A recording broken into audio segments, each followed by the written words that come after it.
ॐ नमः शिवाय गुरवे सच्चिदानन्दमूर्तये निष्प्रपञ्चाय शान्ताय निरालम्बाय तेजसे।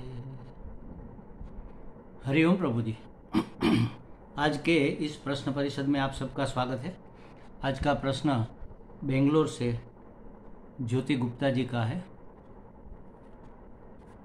अच्छा प्रश्न इसलिए है कि इसके बारे में ज़्यादातर कहीं पर आपको गाइडेंस नहीं मिलता, तो थोड़ा ध्यान से सुनिएगा, सब थोड़ी स्पष्टता हो जाएगी। देखो, आपने क्या पूछा है कि उपदेश सार के 8वें श्लोक में ध्येय विषयक वृत्ति प्रवाह को ध्यान कहा है। ध्येय विषयक वृत्ति प्रवाह को ध्यान कहा है। सगुण उपासक अपने उपास्य का ध्यान करते हैं, इष्ट का कहो उपास्य का कहो ध्यान करते हैं। तो प्रश्न यह है कि निर्गुण उपासक ध्यान कैसे करते हैं। ये प्रश्न पूछा है, इसका मतलब ये हुआ कि आप चाहते हैं कि आप निर्गुण उपासना करें, और ऐसा क्यों चाहते हैं। पहले तो ये समझ लो, ये अच्छी बात है, गलत बात नहीं है कोई, बहुत ही अच्छी बात है, ज़्यादा अच्छी बात है। और हर कोई ये इसलिए चाहता है क्योंकि मनुष्यों को भगवान ने एक विवेक बुद्धि दी है, और विवेक में सबसे पहला विवेक मनुष्य क्या करता है। सबसे पहला हर चीज़ में, हर कदम पर, हर सोच में, हर एक्शन में क्या विवेक करता है, उत्कृष्ट और निकृष्ट का। और मनुष्य की बुद्धि उत्कृष्ट की पक्षपाती है, माने कि उसको सबसे श्रेष्ठ ही चाहिए, निकृष्ट कोई पसंद नहीं करता। हमने इसके पहले भी कहा था कि ये देखो, अभी ये ठंड का मौसम शुरू हुआ, यहाँ गुजरात में तो ऐसा होता है, वहाँ पर क्या होता है पता नहीं। कुदरत तो हर जगह एक समान ही होती है, वहाँ पर भी होता होगा। तो इस सीज़न में, ठंडी की मौसम में, सब्जी में बैंगन बहुत ज़्यादा आते हैं, तो इतने सस्ते हो जाते हैं, समझ लो 2 रुपये किलो हो जाते हैं। और पूरा ठेला भरकर कोई बेचने निकला, बैंगन लो बैंगन लो, और स्वामी जी को बैंगन चाहिए, अकेले आदमी है, कितना लगेगा, 100 ग्राम। और 100 ग्राम तो कोई देगा नहीं, क्योंकि 2 रुपये के किलो में 100 ग्राम 20 पैसे का कौन देगा। तो 200 ग्राम भी नहीं होगा, 250 ग्राम कम से कम लेना पड़ेगा 50 पैसे के। और 250 ग्राम बैंगन में 2 बैंगन आएंगे, अगर इतने छोटे से है तो। बड़े से है तो एक भी आधा किलो हो जाएगा। तो 2 बैंगन लेने के लिए पूरा ढेर हम इधर उधर कर देंगे। 50 बैंगन को इधर से उधर से जांच के, परख के, दबा के, छू के, उलट पलट कर सबसे जो श्रेष्ठ है उसी को हम चुनेंगे। अगर एक खराब निकल गया तो क्या नुकसान हो जाएगा, लेकिन हम खराब कोई चाहता नहीं, उत्कृष्ट निकृष्ट भी नहीं चाहते, निम्न क्वालिटी का भी नहीं, सबसे उत्कृष्ट क्वालिटी का चाहिए। अब आते हैं अपने विषय पर। मनुष्य की यह उत्कृष्ट पक्षपाती बुद्धि हर चीज में देखती है कि श्रेष्ठ क्या है, वह मुझे चाहिए। तो जब भगवान ने गीता जी में अर्जुन को 2रा अध्याय सुनाया और कहा, स्थित प्रज्ञ के लक्षण बताए वहाँ पर, मतलब कि ज्ञानी पुरुष ऐसा होता है, उसको न तो कुछ छूता है, न तो उसको कोई परेशान करता है, न तो उसकी कोई समस्या रहती है। और फिर भगवान कहते हैं कि हे अर्जुन तू युद्ध कर। तो अर्जुन पूछता है कि भगवान आप दोहरी बातें क्यों करते हैं। एक ओर से तो आप कहते हैं कि भाई ज्ञान सर्वश्रेष्ठ है, कुछ न करना सबसे बेस्ट है, और आप मुझे कर्म में क्यों जोत रहे, और वो भी युद्ध जैसे घोर कर्म में। आप कहते हैं कि ज्ञान श्रेष्ठ है, ज्ञानी पुरुष सबसे उत्कृष्ट है। ज्ञानी पुरुष के आपने लक्षण भी बता दिए, वह मैंने पूछ भी लिया कि वह क्या करता है, कैसे बोलता है, चालता है, खाता है, पीता है, बैठता है, उठता है, सब आपने बता दिया कि ज्ञानी पुरुष तो उसका व्यवहार ऐसा होता है, उसकी सोच ऐसी होती है। और आप कहते हैं कि युद्ध कर।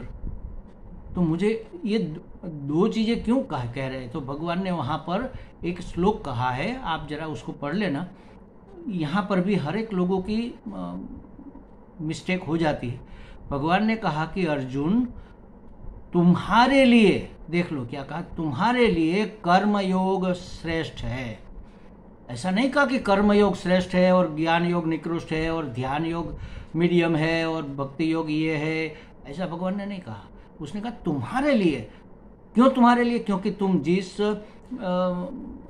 परिवार में पैदा हुए हो, क्षत्रिय परिवार में, माने कि वह रजस प्रबल होता है, रक्षण करना उसका कर्तव्य होता है, धर्म का रक्षण करना, समाज का रक्षण करना, एक आदर्श स्थापित करना। तो इस हिसाब से तो तुम्हें कुछ करना चाहिए। तुम अगर सब छोड़ छाड़ कर बैठ जाओगे तो कैसे चलेगा? और यहाँ पर जिस परिस्थिति में तुम पूछ रहे हो, इस परिस्थिति में भी तुम कुछ न करो, ये कैसे चलेगा? तुम्हें तो कुछ करना ही पड़ेगा। तो धर्म के अनुसार इस समय तुम्हारा क्या कर्तव्य है, करने योग्य है, उसके अनुसार मुझे लगता है कर्मयोग तुम्हारे लिए श्रेष्ठ है।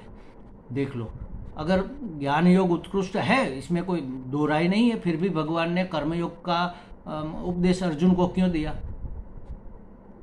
तो कहने का मतलब ये है, अर्जुन तो चाहता था कि मैं ये सब छोड़ छाड़ के चला जाऊं, निवृत्ति मार्ग में सन्यासी हो जाओ। भगवान ने कहा नहीं, ये नहीं हो सकेगा, तुम चाहोगे तो भी ये नहीं कर सकोगे और ये करना तुम्हारे लिए उचित भी नहीं है।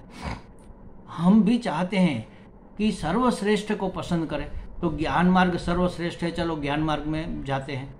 और हमारे मन में से रजस अभी निवृत्त हुआ नहीं, कुछ किए बगैर रह नहीं सकते। तो कर्म और ज्ञान का कोई समन्वय नहीं है, दोनों साथ साथ नहीं हो सकता।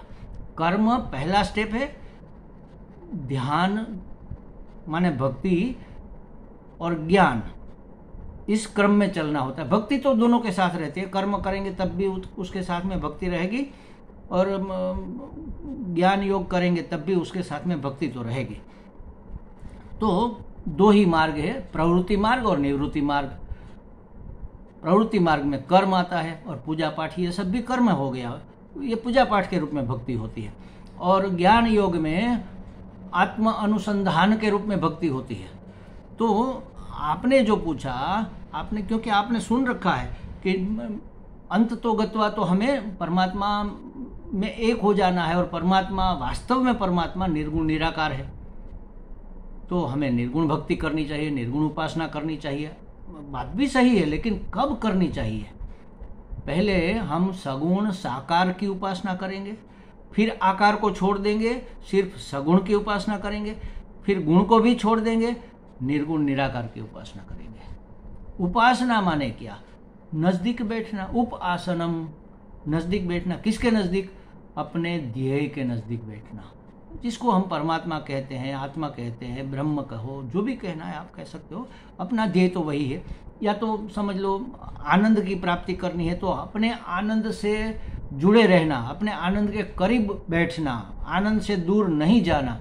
मतलब अनानंद की स्थिति हमारी हो ही नहीं। अनानंद जैसा शब्द भी नहीं है वैसे, लेकिन बिना आनंद की हमारी कोई ऐसी स्थिति न हो, इसके लिए प्रयत्न करना, उसको कहेंगे उपासना।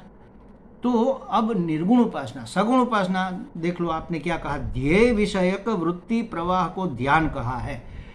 ध्येय हमारा क्या है?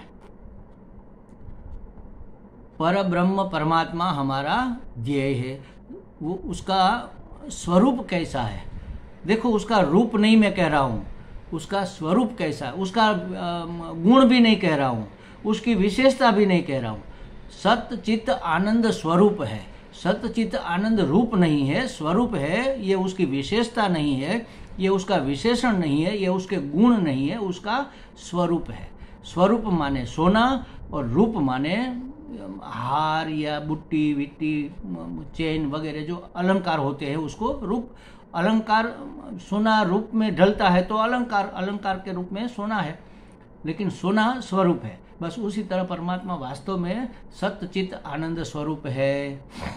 अब वो पकड़ में आएगा नहीं, क्योंकि वो तो निर्गुण है, निराकार है। न तो उसका जन्म है, न तो उसकी वृद्धि है, न तो उसकी जाति है, न तो वह कुछ करता धरता है। पकड़ेंगे कैसे?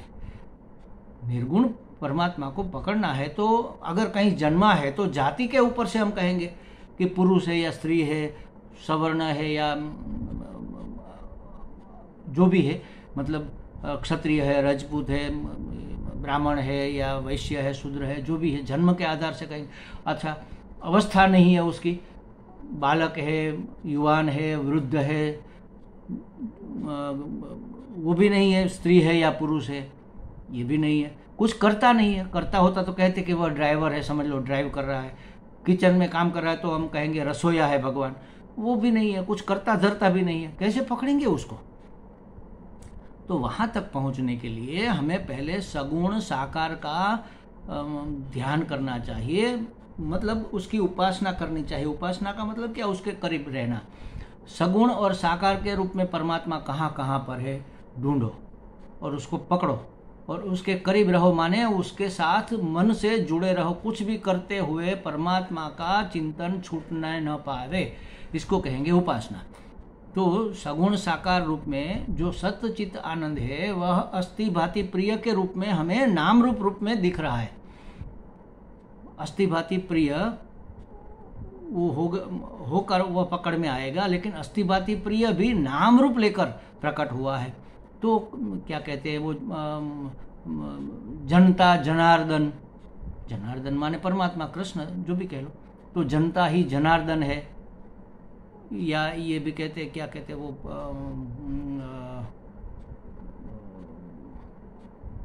रोगी भगवान, गरीब भगवान, क्या कहते हैं उसको, उसके लिए एक शब्द है मैं भूल गया, तो अभी दिमाग में नहीं आ रहा। तो हर अवस्था में, हर जगह, हर एक में परमात्मा को देखना, यह है उसकी उपासना। अभी हम नहीं देख पा रहे, ये बीच की स्थिति में कह रहा हूँ। अभी उससे पहले की स्थिति है, एक मूर्ति, हमारा इष्ट, मानो कि कृष्ण है तो कृष्ण की एक मूर्ति जो हमें पसंद है, बाल गोपाल पसंद है, नटवर पसंद है, नृत्य गोपाल पसंद है, लड्डू गोपाल पसंद है, योगेश्वर पसंद है, उपदेशक के रूप में कृष्ण अर्जुन के साथ जो थे वो, तो जो भी हमें पसंद है उसकी मूर्ति लेकर हम उसमें भगवान का आवाहन करेंगे कि भाई ये मेरे कृष्ण भगवान मेरे इष्ट देव है, उसकी उपासना करेंगे। पहले उसका ध्यान करेंगे, सगुण का, साकार का, फिर धीरे धीरे आंख बंद करके उस आकार को मन में याद करने का प्रयत्न करेंगे। फिर उस मूर्ति को कभी ना भूलें, हर काम करते हुए, खाते पीते सोते बैठते भगवान हमारे साथ रहे, मीराबाई की तरह। तो ये हुआ सगुण साकार का ध्यान, मतलब सजातीय वृत्ति प्रवाह। सजातीय माने क्या? हमारा जो ध्येय है उसी के अनुरूप हमारी मनोवृत्ति का प्रवाह होना चाहिए। मनोवृत्ति का प्रवाह माने हमारे विचार, हमारे भाव। तो सजातीय वृत्ति प्रवाह, आपने यहाँ शब्द इस्तेमाल किया, ध्येय विषयक वृत्ति प्रवाह।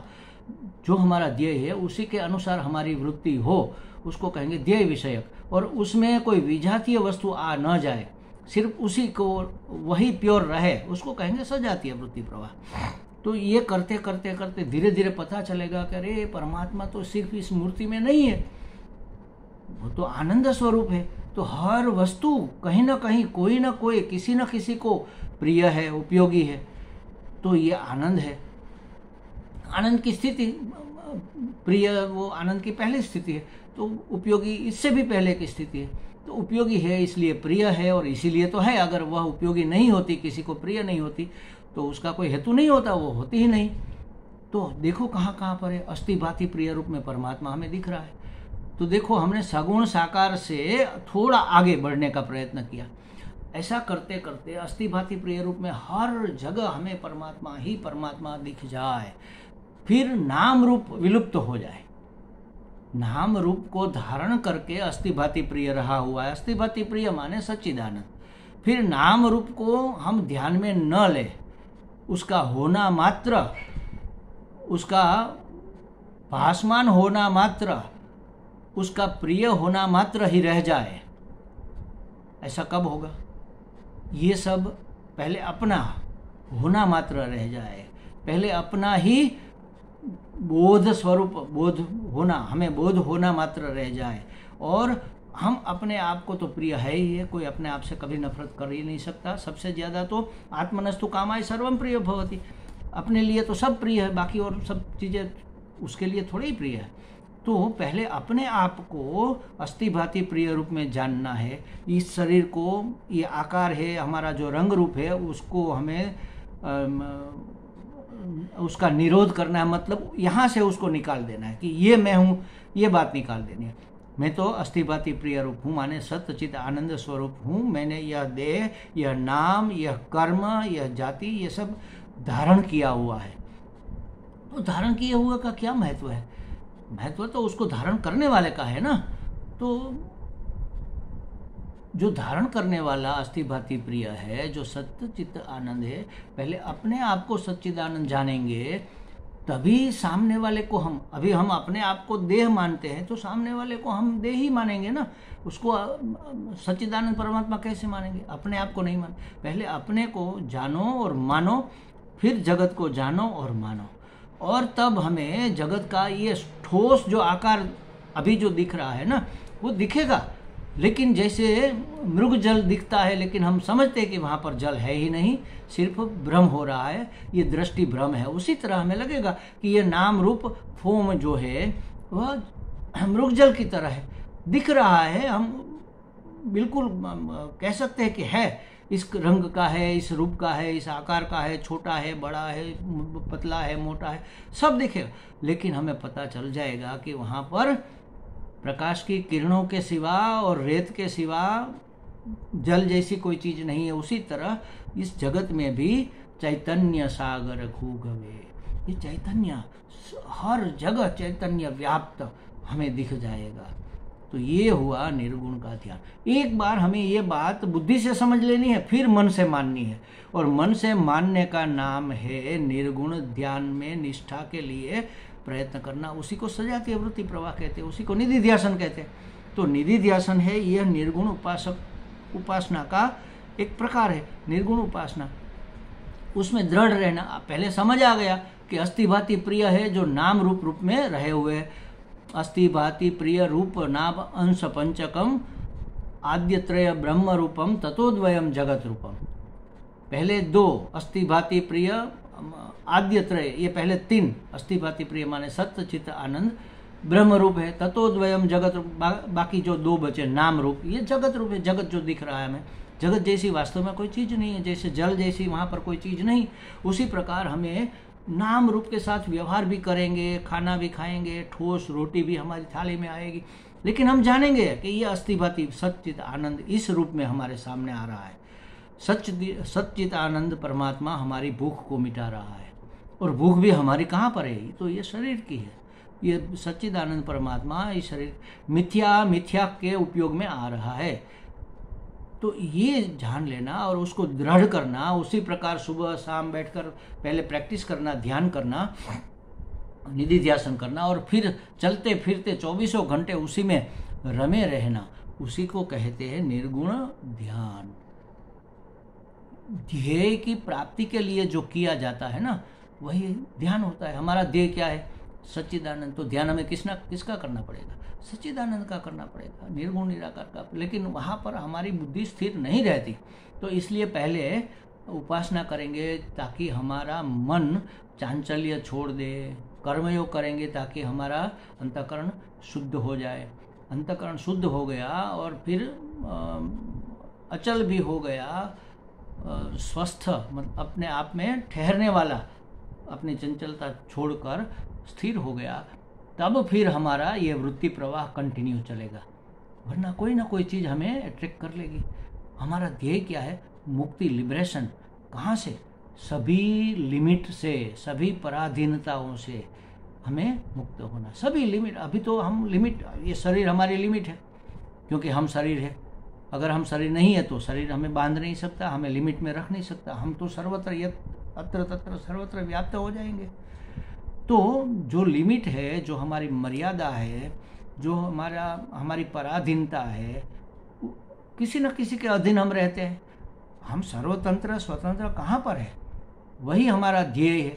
तो जो ध्येय है उसी के बारे में हमेशा उसी से हमें जुड़े रहना, उसी को कहेंगे उपासना। और जुड़े रहने के लिए ध्यान करना पड़ेगा। ध्यान करना माने ध्यान में रखना होगा। ध्यान में रहना है, ध्यान करना नहीं है। ध्यान रखना है, ध्यान में रहना है। ध्यान किया नहीं जाता, ये तो प्रैक्टिस है। ध्यान जो 1 घंटा हम बैठकर ध्यान करते हैं, ये तो प्रैक्टिस है। इसलिए ताकि हमारी एक आदत बन जाए। अभी हम चलते फिरते परमात्मा को स्मरण में नहीं रख सकते, काम करते हुए भूल जाते हैं। तो पहले बैठकर पूरा प्रैक्टिस कर लेते हैं कैसा परमात्मा है। कल का हमारा ये प्रश्न परिषद जो था, अध्यात्म परिषद, वो सुन लेना, वो निधिध्यासन था। किस प्रकार परमात्मा इस जगत में व्याप्त है, किस प्रकार हमें जो मिला है वह किस प्रकार पूर्ण है, जो शरीर है, जो जाति है, जो जन्म है, जो कर्म है, सब उत्कृष्ट है। कोई निकृष्ट हो ही कैसे सकता है? परमात्मा ने जब सब रूप लिए हैं तो कोई चीज़ निकृष्ट कैसे हो सकती है? सब उत्कृष्ट है, फिर कोई निकृष्ट रह नहीं जाएगा, फिर परमात्मा ही परमात्मा रह जाएगा। तो हो गया आपका ध्यान। फिर वहाँ से हमारा मन विचलित ही न हो, तब हम कहेंगे उसको समाधि।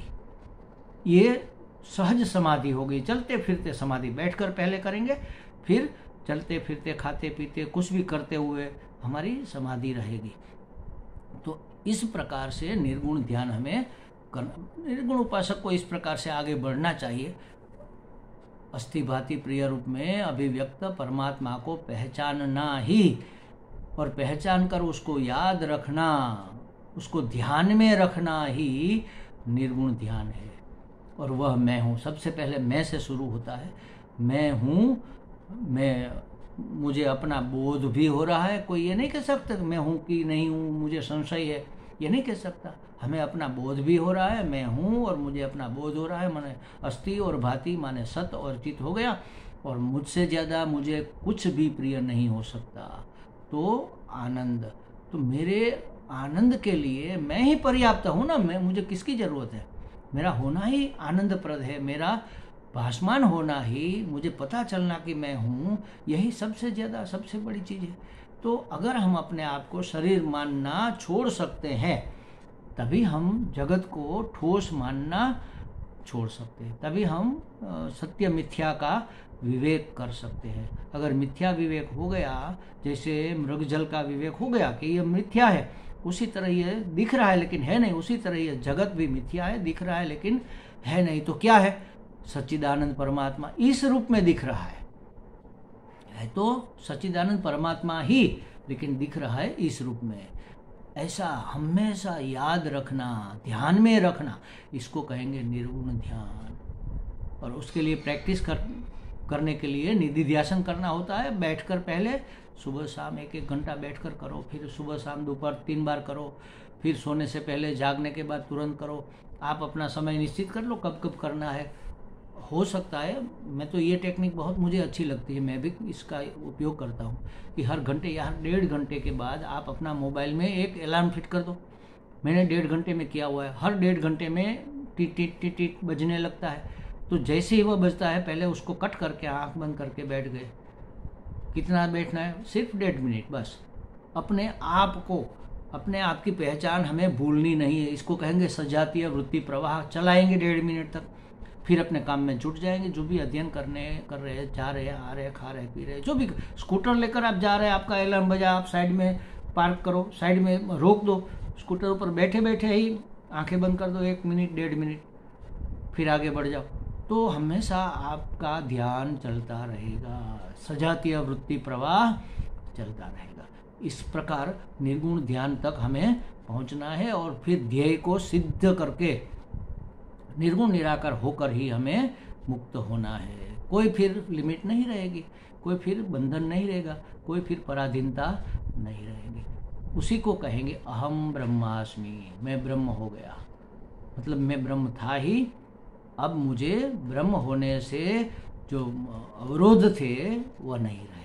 उस अवरोध को हटा देने का नाम ही तो उपासना है, यही तो साधना है। क्या साधना है? हमें साध्य को साधना है। हमारा साधन उसके लिए जो है उसको साधना कहेंगे। हमारा साध्य है अस्थि भाति प्रिय, या तो सच्चिदानंद परमात्मा, या तो अखंड आनंद की प्राप्ति, या तो संपूर्ण दुखों से, समस्याओं से निवृत्ति, पराधीनताओं से निवृत्ति।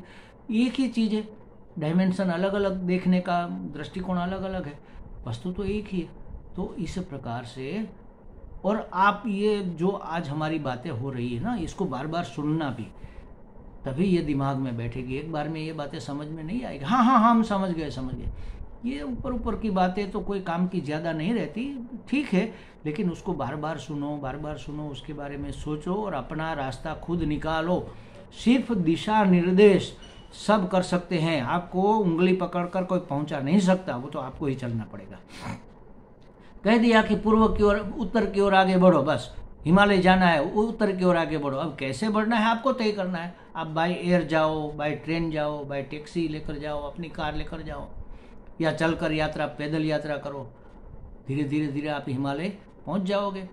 और उत्तर की ओर मुँह रख, उत्तर की ओर आपकी गति होनी चाहिए, बस इतना ही पकड़ के रखना है। तो हमें क्या पकड़ के रखना है?